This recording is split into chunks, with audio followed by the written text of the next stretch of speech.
Hey, folks, and welcome to Grab a Stack of Rock. And this special episode, Harrison wants to show us his updated Blaze Bayley collection. So this episode will be of interest to those Blaze Bayley fans that have been following us since 50 years of Iron Maiden. I'm excited. I know that he has been collecting Blaze for quite a few years now. So Harrison, why don't we throw it over to you and let's see what you got. Yes. Not just updated, complete.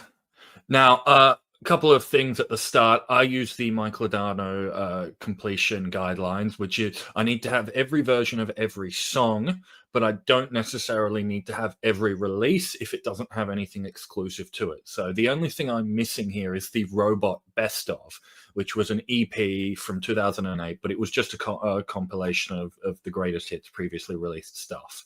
That's stupidly expensive. Nobody can find it for sale. So thankfully, I don't need that. I spent too long squinting at Discogs pictures to work out pixelated text to find out where these live versions were from.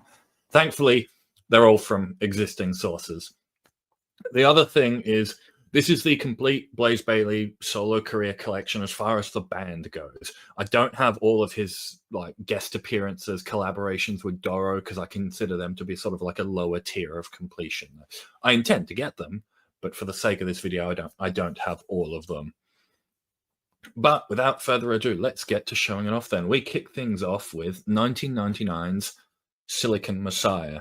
Now, you'll notice that a lot of these are signed. That's because when you buy directly from Blaze, you can get him to sign them for an extra £1 or £2 for most of the CDs. So this is a great album, great way to kick off. And some of these songs, you'd have to assume that he had them in his mind for Iron Maiden. So it's interesting to think, I wonder how Iron Maiden would have sounded playing something like Silicon Messiah, because this is generally a lot heavier than Iron Maiden. I love that album, and it's also a good showcase of some of his lyrical writing abilities that we're both very fond of. Yes, the title track itself has somehow managed to become the most accurate song written about the internet ever, and it was written in 2000. In a time when we had Net Boy, Net Girl, and Beware His Megabyte. Blaze Bayley came out with something to set the record straight. But anyway, we move along to 10th Dimension, a science fiction concept album. This one's not bad as well. There's some really good songs on here. I don't think it's as good as Silicon Messiah, but by no means is it bad. Now, this is the 2021 reissue that I bought from him. But I also had to get the one that Mike has, which is the Steamhammer Deluxe from back in the day, because this has a bonus disc with live tracks and one studio track. Now, you can get these on the Japanese edition of Blood and Belief, which is his next album. But this, I think, is a little cheaper and easier to find. But up to you. If you have 10th Dimension already, go for Blood and Belief. Now we take a break from albums very quickly to go to a tribute album, because the Blaze Band did record a cover of Led Zeppelin's Dazed and Confused for The Music Remains the Same, a heavy metal tribute to Led Zeppelin. So in addition to an awesome cover of Dazed and Confused from Blaze, you've got Doro doing Babe, I'm Gonna Leave You, and Gravedigger doing No Quarter. Now, you may recognize this Zeppelin thing here. If you watched the Blaze Bayley solo career rerun we ran a few weeks ago, and I broke down the Lego art that I did for that show at the end of the episode, this Zeppelin was there in the back. Yep, I remember that. Now, the first live album, as live as it gets. Solid 2 CD live album that covers basically his maiden years, One Little Bone from Wolfsbane in steel, and obviously the 2 albums he had at this point, and including a really awesome cover of Dazed and Confused done live. This is my preferred version of the cover, especially at the very end when he says to the crowd, "Do you think Robert Plant would like that? I'd like it if he hated it." Because Robert Plant is sort of notorious anti-heavy metal. Yeah, he's a bit of a grump, I would say, Robert Plant sometimes. Yes. I mentioned Blood and Belief, and Here it is. Now, this is the 2021 reissue with alternate cover art. He sort of updated it. Mike has the original cover art. It's not too different. It's, you know, red is still the main color. Yeah. Some really good songs on here as well. I mainly knew them from the live stuff, but there's definitely some great deeper cuts on here, like Hollow Head and Will to Win, which are my two favorites. So I forgot to mention, there's basically 3 distinct eras of Blaze's solo career, and what I've been showing off right now is the Blaze era, when the band were known as Blaze, not Blaze Bayley. And we come to the tail end of that era. You've basically seen everything that the Blaze band has done, but this era still encompasses, because I do have some of his guest appearances. So on Wacken 2004, here, which I have on both CD and DVD, you get the same song on CD and DVD because he only did one here. He's making a guest appearance with Doro and her orchestra for a cover of Iron Maiden's Fear of the Dark. Now, he does an awesome job at this. Fear of the Dark sounds awesome with a horn section. Most people will probably know his more recent cover from Doro's Strong and Proud of Fear of the Dark, which was once again an orchestral cover, but it was without the horns. But this is an earlier version, which I didn't know about until a lot later, and it's a really awesome version. So the next era of the band is sort of the initial solo career run of the Blaze Bayley band, with the mainstays, the Bermudez Brothers, on bass and guitar. So this kicks off with Alive at Release, my favorite thing that Blaze Bayley has ever done. Mike loves it too. It is Alive in Poland. This is actually the only release to use this Blaze Bayley logo here. I don't know if this was designed by the band or not, whether they had any input, because this is on Metal Mind Productions, unlike all of his other releases. Now, this is an awesome show. It's probably the peak of Blaze's voice. He's coming through incredibly strong, powerful, and you get really awesome renditions of lots of great songs from his solo career and his Maiden days, including an exclusive definitive version of Look for the Truth off the X Factor, but even stuff like Future Real and Sign of the Cross, you're getting some of the best versions of those ever put down here as well. Two Worlds Collide, and of course his solo career stuff, rendered amazingly. The DVD is awesome. It's the same show, obviously, just video form, and it comes with a music video for Hollowhead from Blood and Belief. But the Blaze Bayley band then went into the studio to record their first studio album, and that is The Man Who Would Not Die. So now, brief interlude. So you can buy some of the stuff from Blaze's store directly, and some of it you can't. There's no rhyme or reason to what you can and can't. It's just, this is in print, this is out of print. That's that. The stuff that is in print is nice, cheap, easy to get. The stuff that's out of print, hard, expensive, difficult to find. So what I did one day is I wrote an email to Blaze's store and I said, hey, all these albums, bong, bong, bong, bang, bang, are out of print. Is there a reason why? And what are the chances that we may see them come back into print? Now, Blaze's store wrote back. They didn't answer my questions, but what they did say is, oh, well, I've got a copy of The Man Who Would Not Die Here and the Night That Would Not Die Here that I can sell you if you want. And I can also get Blaze to sign them for you when I pick him up from the airport tomorrow. I'm like, gee, that would be awesome, thank you.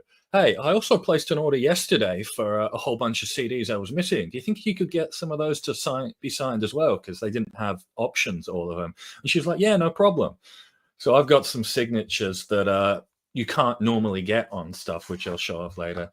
Now, because so I actually already had The Man Who Would Not Die. So I bought a second copy, sent a copy to Jake, but I kept the slipcover for my own personal copy. So because this came without the slipcover, Blaze signed it on the inside here.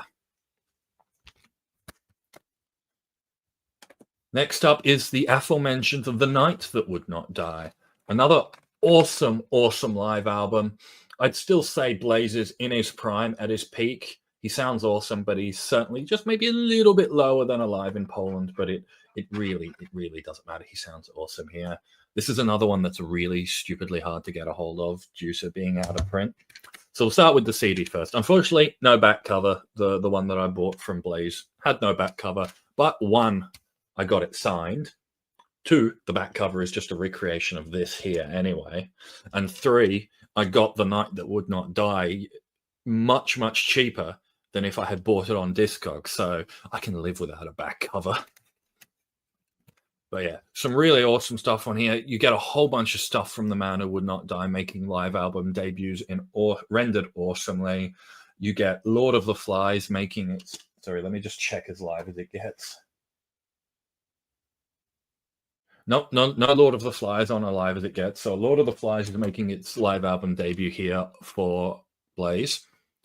And probably my favorite song on the entire album, the only officially released live release of this song ever, a crushingly heavy Edge of Darkness from the X Factor.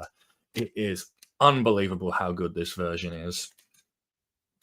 So the DVD now, in addition to getting the full show minus one song, The Launch, because somebody was holding up a big cardboard sign in front of their camera.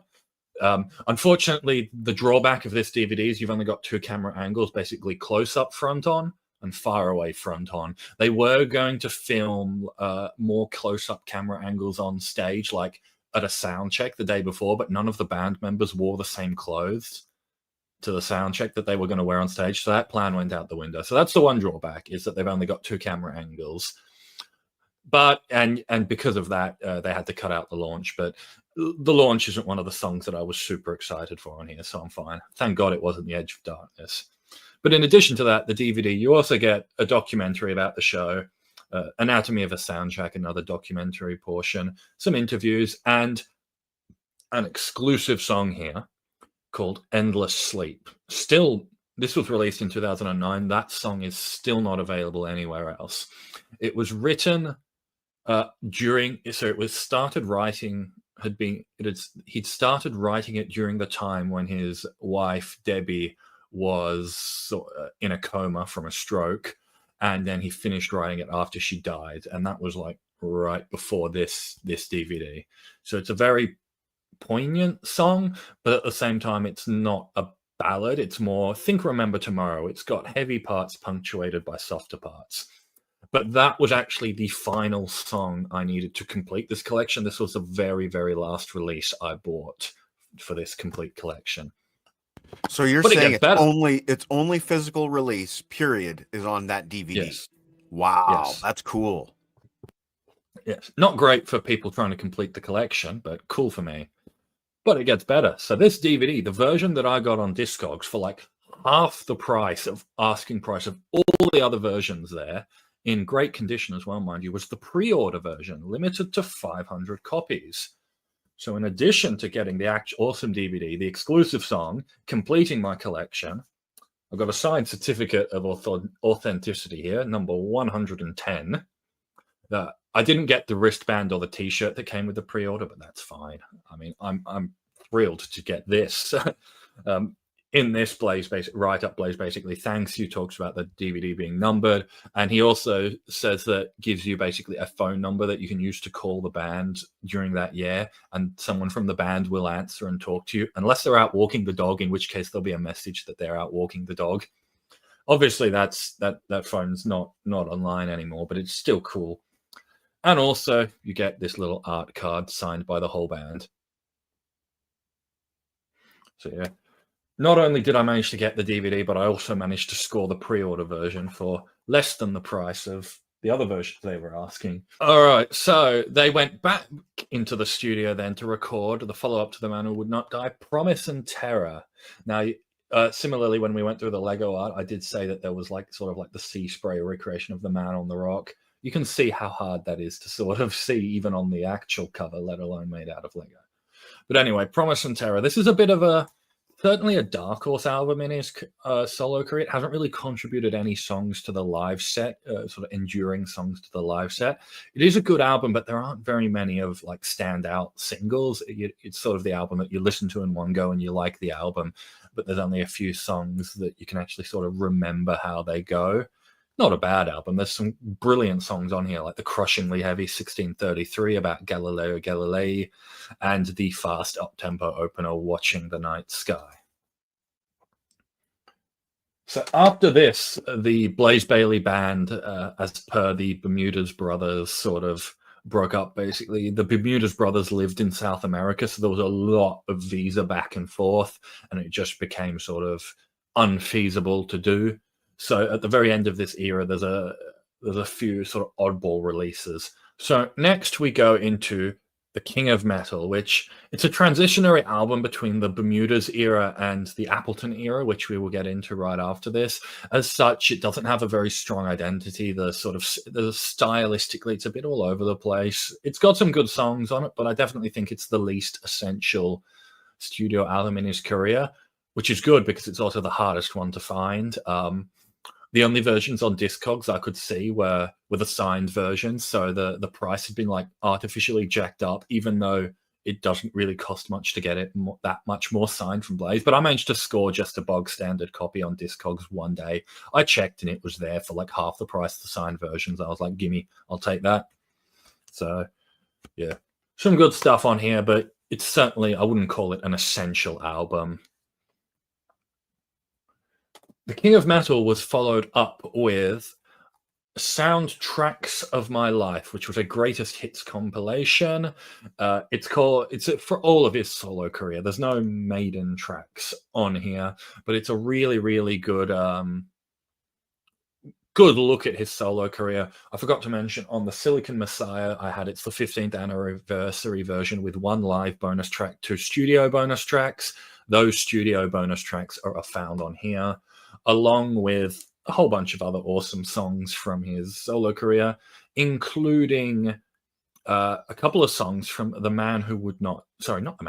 King of Metal, which it includes my favorite song from King of Metal, The Rainbow Fades to Black, and it also has an exclusive remix, as far as I can tell, of The King of Metal by a man by the name of Rick Plester. So for most people, this is the best way to get any sort of King of Metal material. And it's pretty much all you're going to need unless you're a Blaze super fan of that album.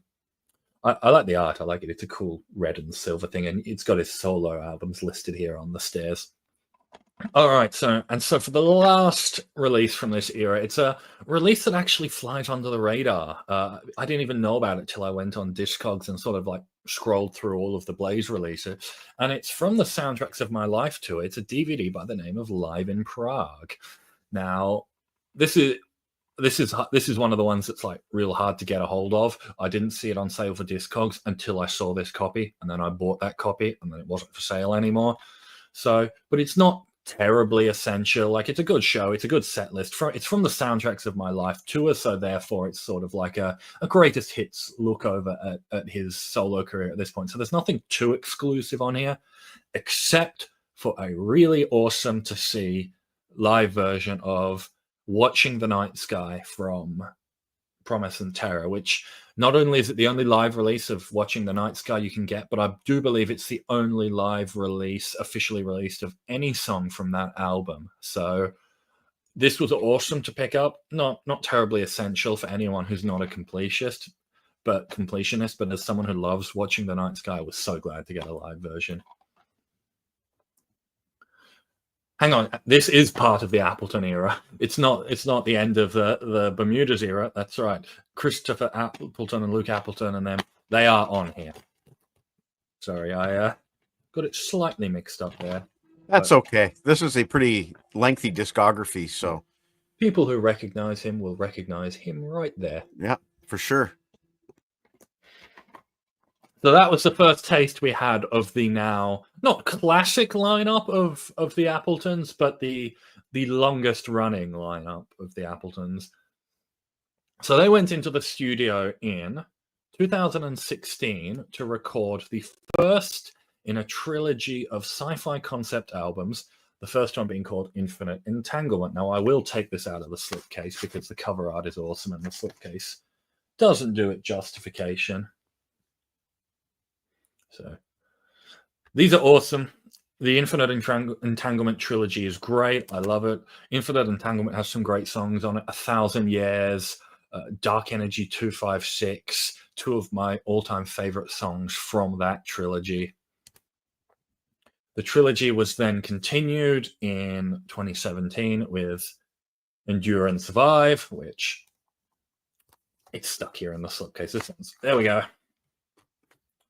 This one, less grand cover art, but still good. And some great songs on here as well. Probably the weakest part of the trilogy, in my opinion, but certainly not bad. Blood, Escape Velocity, Dawn of the Dead Sun, and Together We Can Move the Sun. All great tracks. Love hearing them here and on the live albums, which we will get to. Now, brief dipping away from the concept albums. So in 2018, Blaze Bayley was often collaborated with a man by the name of Thomas Vian. Now, in my previous shows, I've always described him as a violinist. I don't know why I ever thought that. He's a classical guitarist. I don't know. Anyway, so December Wind. This is a compilation. So I got this signed. I'm pretty sure you can't normally get this signed, but I was lucky enough that one of the few things that I ordered that she got him to sign when she picked him up from the airport. So that's cool. But anyway, this is a compilation of some new collaborations he's done with Thomas Vian and some of the previous stuff, like the Russian Holiday EP from earlier in his career. So that would have been in the Bermudas era. And maybe, I think, one or two other, at the time, digital-only releases. This isn't every collaboration he's done with Thomas Vian, but it's every one that you can sort of like buy either digitally or like on an EP. The ones that are just uploaded to YouTube, you can't buy anywhere. So yeah, there's some cool stuff on here. It's mainly original songs. My favorite being the Miracle on the Hudson, which is about Sully Sullenberg. So the cover art here is actually sort of like references a few of these, including there's a plane on the water, but there's also from the Russian Holiday EP an unplugged version of Sign of the Cross, the full version, basically. So no snipping out. That's cool to hear. And also an unplugged version of 2 AM from the X Factor, making its debut on the new songs part of this. Now, to finish off the Infinite Entanglement trilogy, we got The Redemption of William Black. Probably my favorite album in the whole trilogy. You might remember in that Lego art breakdown, I said that the William Black is based on this cover image. Now here's the cover image so you can see. Also in the Lego art breakdown, I forgot, and I've been waiting to correct this for years, I forgot to talk about the King of Metal and what contribution that has. So that crown of barbed wire there, the little Blaze Bayley Lego figure in the art, has a crown of barbed wire. So that's a correction from like 2 years in the making now. But anyway, back to the Redemption of William Black. Redeemer, probably one of my all-time favorite songs of the entire trilogy. It's a fantastic opener, as we'll get to in the next album. But Are You Here, Immortal One, The First True Sign, Prayers of Light, Life Goes On. This album is just full of awesome songs. And I love the art to do with all these sci-fi concept albums. Like there's a planet on the disc, all that. It's brilliant. And speaking of great art, Mike loves this one. So for the first live release of post-Infinite Entanglement trilogy, it was live in France, which is predominantly focused on the Infinite Entanglement trilogy. This live in France and the following album are my preferred ways to experience the trilogy, because you get songs from all three albums, the best of all three albums on the one version, as well as some awesome stuff. Like Blaze always plays Virus. It's on, if I have it correctly, it's on every single live album he has except one, I think. Yeah, actually just one, which we haven't got to yet. So like Virus, always great to hear. Future Reals, always making appearances. The Angel and the Gambler makes an appearance here on Live in France. And the DVD, it's cool. Disc 1, the full concert. Disc 2, a documentary about the show. Similarly with Live in Czech, the DVD, Disc 1, the concert. Disc 2, The Road to Brno, the DVD, as this was recorded in Brno. But there is a little bit of like not overlap, sort of unique songs on both France and Czech. So one of the coolest songs on Live in Czech that isn't on France is "A Life Goes On," which is another one of my favorite songs of this whole trilogy. But there's a whole bunch, like even "The World Is Turning the Wrong Way" isn't on France. So this is not essential, but if you love the trilogy, you'll want to pick up both these albums. For some reason, when I bought that whole lot from Blazer's store to finish off my collection of the stuff I could get from him, they sent me an extra copy of Live in Czech, so I passed that on to Jake, not from State Farm. And as far as sort of like exclusive Maiden songs, I think exclusive as in not on France, you've got the Klansman here closing out the set. We now come to what I consider to be, in the studio, Blazer's finest hour, the best album of his career so far. The one, the only, War Within Me, with its striking, awesome cover art. I said when we did that Blaze show that I can tell you how every single song on this album goes, and I can still do it. Every single song is awesome. It is, I don't know what magic Blaze and the Appletons and the rest of the band pulled out in the studio, but they made one of my favorite albums of definitely the 2020s. Probably it was my album of the year in 2021. Probably will be my album of the decade when we get to 2030. It is unbelievable how good this is. And another correction that was 2 years in the making, I forgot to talk about in our Blaze show just how damn good Christopher Appleton's the guitarist, yeah, how good Christopher. I call myself a Blaze fan. Yeah, I didn't write notes for this show. Anyway, just how damn good Christopher Appleton's guitar solos are. He's like one of the best soloists I've ever heard. Every single solo is like perfectly constructed to be the right intensity, the right tempo, and the right length. They perfectly, like the song goes perfectly from the vocals into the solo, and then the solo perfectly winds back into the rest to return to the song. They're just so good. They're perfect. I can't get enough of how good Christopher Appleton's guitar solos are on this album and on other albums. So the final live album to date of Blazer's solo career is the single disc Damaged, Strange, Different, and Live. Unlike all of his other live releases, which were like full shows, full set lists, this is just 9 songs, but it really makes the use of its 9 songs. So the first 5 songs are from War Within Me. So that's half the album you get, which is the title track, Pull Yourself Up, one of my favorites, Warrior, one of Mike's favorites, The Power of Nikola Tesla, and 18 Flights, all awesome songs. I mean, I would have loved to have heard the other 5 live as well, but I mean, it's awesome. And then the last 4 songs are Iron Maiden songs. So Lord of the Flies, Judgment of Heaven, making its official live album debut, Fortunes of War, also making its official live album debut, and being put, not only making its official live album debut, but also making its like live release for a tour, is Como Estáis Amigos, which completes Virtual 11. So the entire album has been played live by Blaze and or Maiden. So it's only 9 songs, but it's a very, very awesome 9 songs. And so the last studio album so far of Blazer's solo career, probably my favorite cover art in his entire solo career. It's the one that's the backdrop behind it. It is Circle of Stone.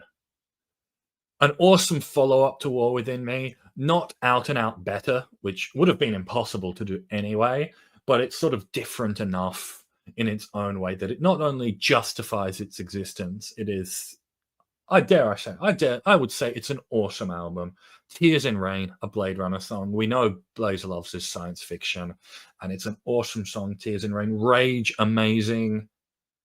The Circle of Stone, the title track, is so awesome. I love the sort of contrast between Blaze's voice and I forgot who it features. A certain member, the singer of the band Wolf. Now, allow me to just quickly go to the liner notes. Also, I can't believe this awesome art here is stuck in the liner notes.